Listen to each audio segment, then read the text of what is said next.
In the previous video, we talked about how statistics are used to analyze measurement error or uncertainty in measurements. And what I wanted to do in this video was clearly separate the statistical principles that we learned from the measurement theory.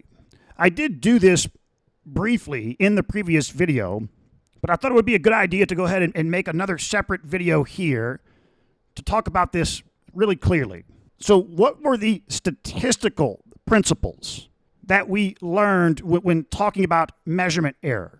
From the standpoint that these statistical principles we can generally apply to something else that has nothing to do with measurement theory. Okay, so throughout this video, let's really try and generalize everything that I'm talking about. Separate it from measurement theory. This isn't about measurement theory, this is about statistics. So try and think about, well, what are other circumstances outside of measurement theory that would be similar to this?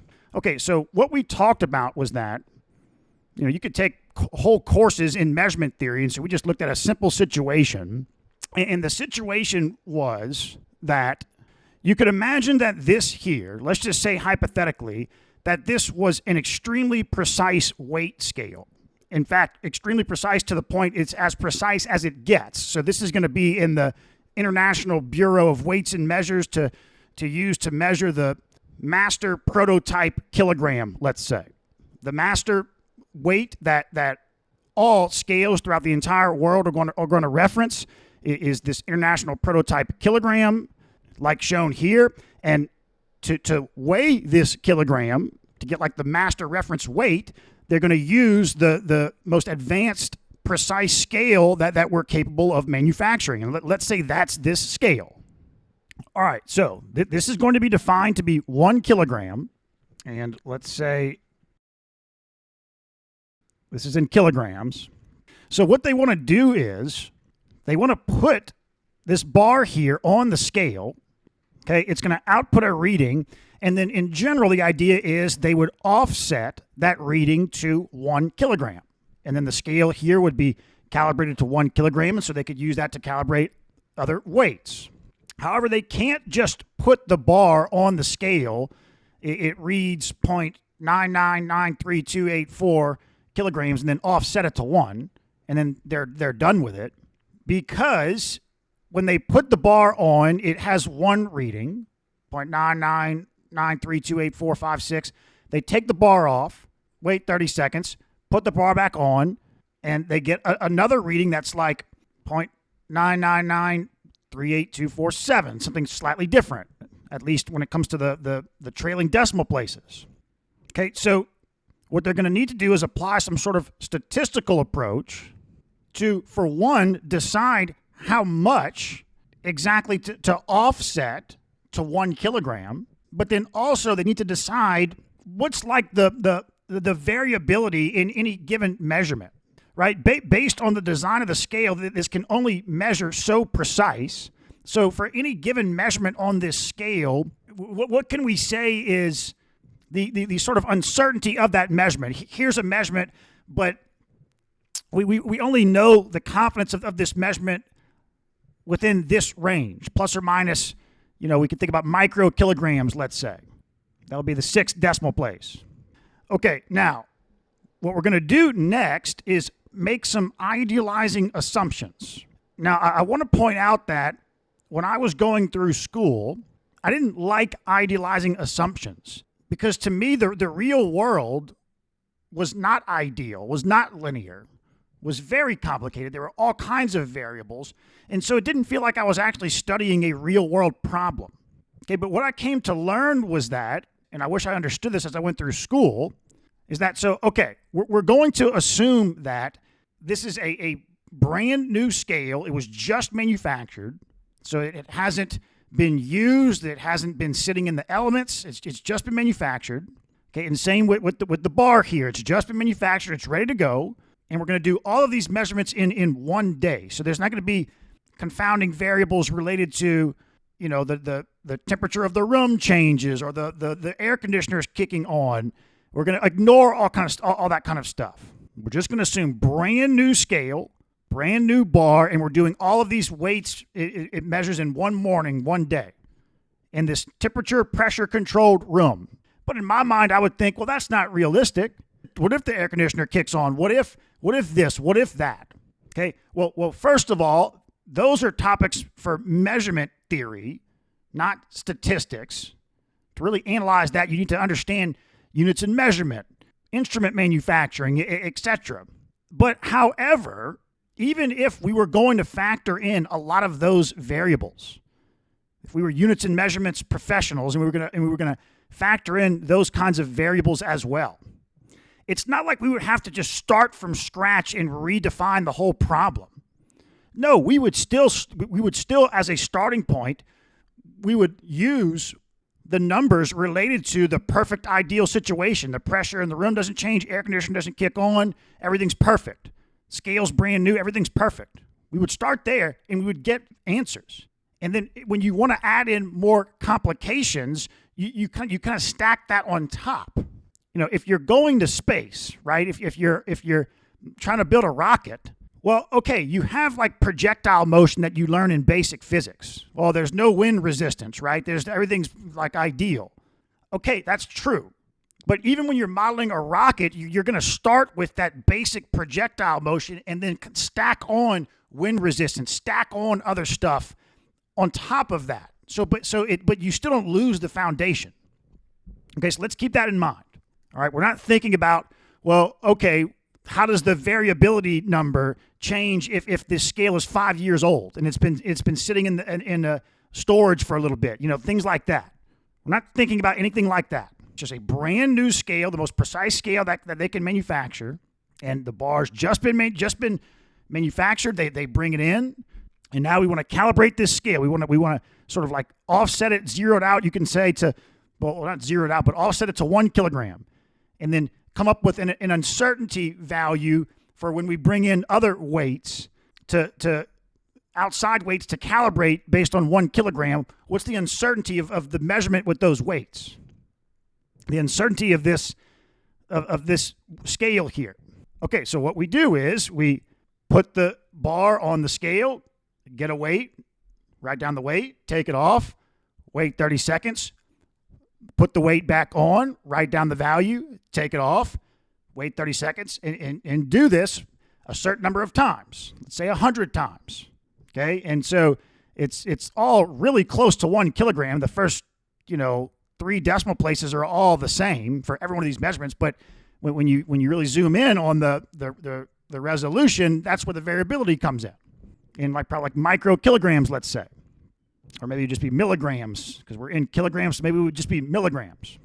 Okay, so the first thing we can think about is we want to try and make a decision on what the actual weight of the bar is, or let me say it this way, what the actual weight that our scale is saying that the bar is.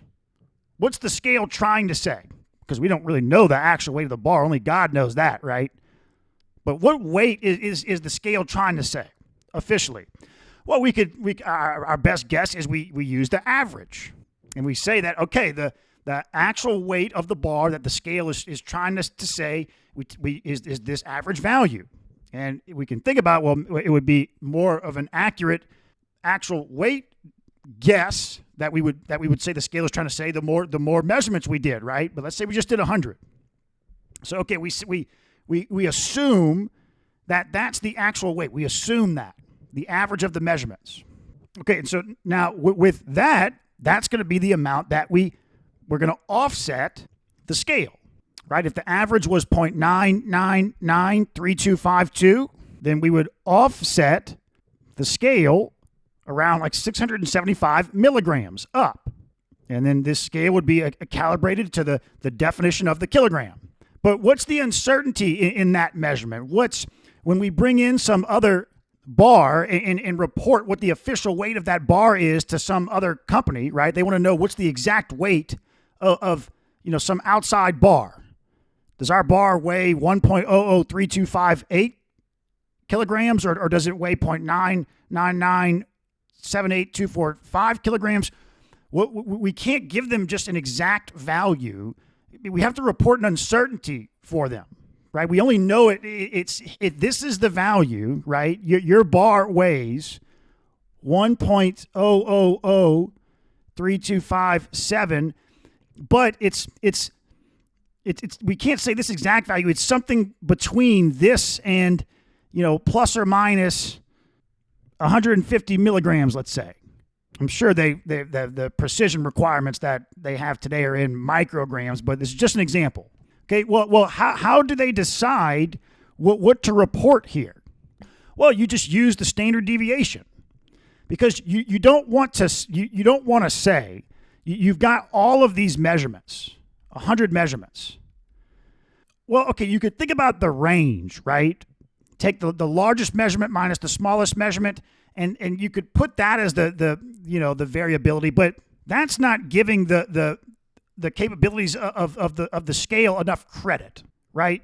The general idea is you're going to want to say, look, what's the standard deviation is the way we represent the amount that a data set deviates from the mean.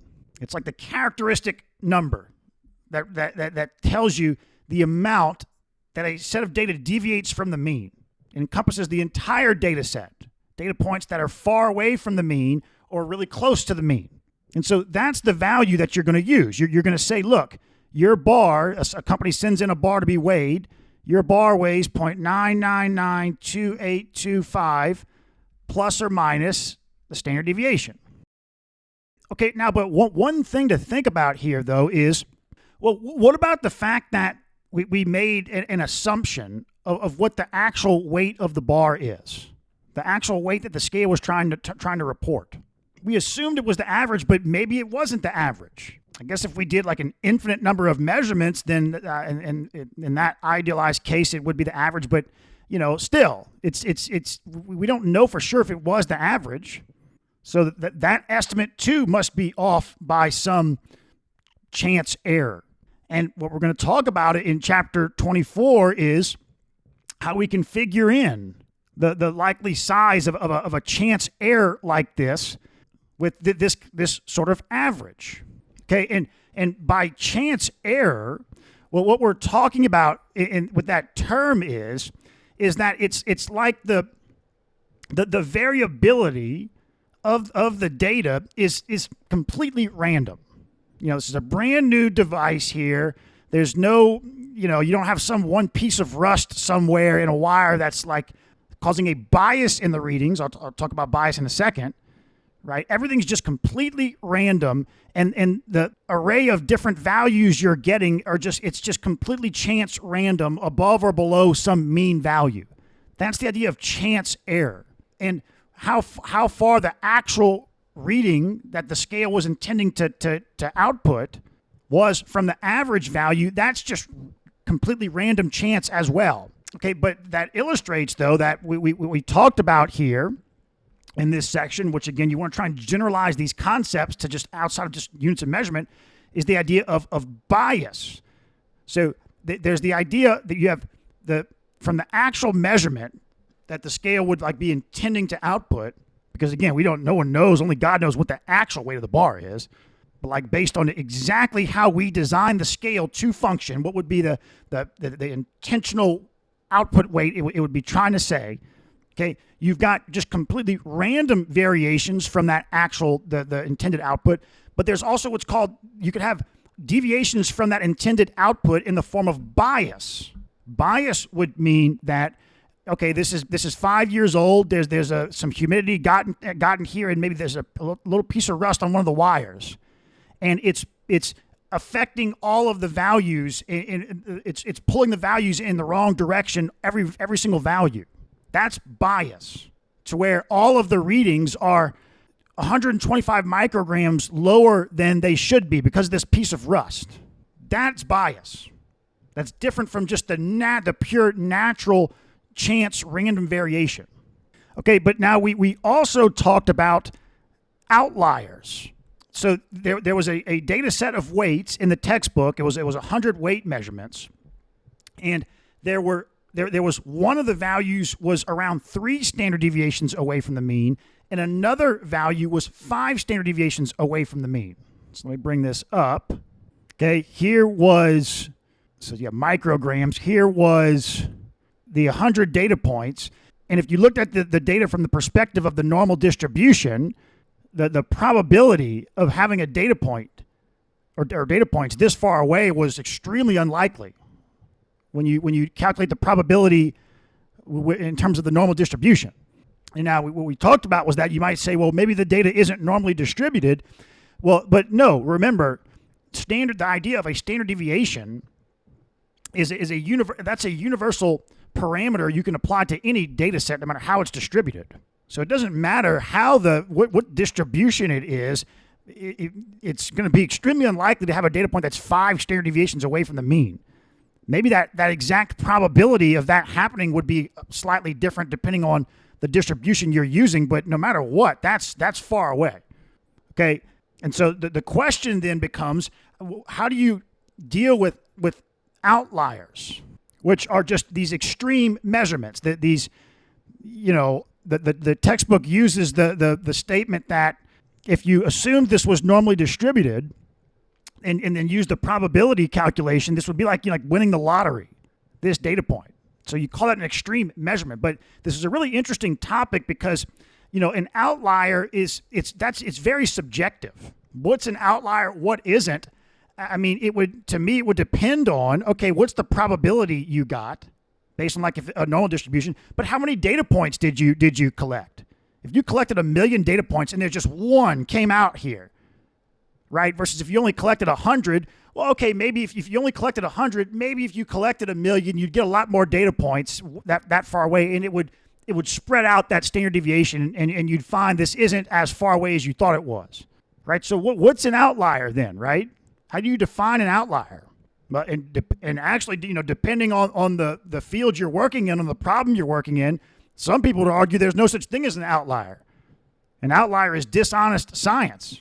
That's kind of what the statement from the National Bureau was making, that if they're calibrating an official prototype weight, there's no such thing as an outlier, no matter what. But it's problem specific. It depends on the problem you're dealing with. In some cases, it might not work. That with the International Bureau, you're talking about such an official reference, right? Like the precisions are so high. We're talking the meaning of it is so profound, you can't allow for outliers in that context.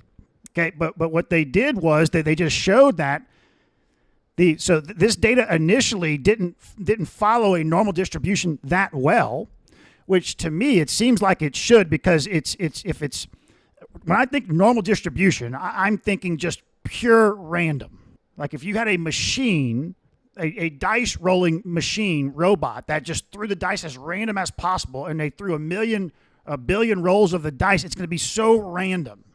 The pure randomness, that's when I think normal distribution. And to me, that this application here is certainly random, right? Just the random variability of the machine components. And so to me, the reason for this is that they didn't take enough measurements. If they take more measurements, then that might account for the outliers and make this more normally distributed. But they just illustrate how they eliminate the outliers, and it followed a normal distribution a lot better. And it also pulled the standard deviation down a good bit. So the initial variability that they were going to report was plus or minus 6 micrograms. That was the standard deviation with these outliers. But once they removed the outliers, it went to the standard deviation was plus or minus 4 micrograms. But again, then they showed it in the textbook. They showed this official statement that was saying, look, no, we don't eliminate outliers no matter what. There's no way we can do that. I would assume they probably took a lot more measurements than just 100, but the textbook was just trying to illustrate these concepts. And so as we progress through the textbook, we'll come back to outliers and techniques for classifying what's an outlier, what's not, etc. But yeah, so those are the general statistical concepts that we talked about in this chapter.